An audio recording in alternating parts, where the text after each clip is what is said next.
آگے بڑھیں گے۔ ملک نظیم کی رپورٹ کے مطابق سٹی پولیس آفیسر سید خالد محمود ہمدانی کا BBH ہسپتال کا دورہ۔ پتنگ بازی ہوائی فائرنگ کے خلاف کریک ڈاؤن کے دوران ملزمان کی فائرنگ سے زخمی ہونے والے کانسٹیبل عامر کی عیادت کی۔ کانسٹیبل عامر کی سرجری ہو چکی ہے جو الحمدللہ کامیاب ہوئی۔ CPO نے ان کی جلد صحت یابی کی خواہشات کا اظہار کیا اور متعلقہ افسران کو بہترین علاج معالجہ کی سہولیات کی فراہمی یقینی بنانے کی ہدایات دی۔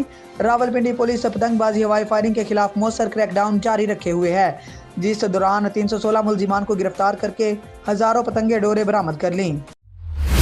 آگے بڑھیں گے، آپ کو بتاتے چلے ملک ندیم کی رپورٹ کے مطابق روزنامہ BCN نیوز اور BCN نیوز چینل کی اشاعت کا 1 سال مکمل ہونے پر BCN نیوز کے مرکزی آفس احمد ٹاؤن بھارا سالگرہ کا کیک کاٹنے کی تقریب کا انعقاد، جس میں صحافی برادری سمیت سیاسی سماجی شخصیات نے شرکت کی تقریب کے مہمان خصوصی Abid Abbasi, Umar Sialvi, anchor person K2 TV، senior صحافی Khalid Iqbal, resident editor BCN news Muhammad Parvez Gul Khan, group editor Syed Tasveer Gilani, deputy bureau chief Mirpur Sardar Muhammad Ashiq, deputy bureau chief Sargodha Muhammad Aslam, Yasir Liaquat Abbasi, Naeem Abbasi, Muhammad Iqbal Saqib, Qadeer Imran Shah, Saif Ullah Muhammad Parvez سمیت دیگر احباب نے شرکت کی۔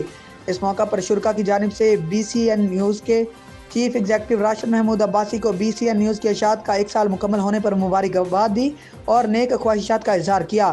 تقریب کے اختتام پر BCN نیوز کے چیف ایگزیکٹو راشد محمود عباسی کی جانب سے تقریب میں شرکت کرنے والے تمام مہمانوں کا شکریہ ادا کیا۔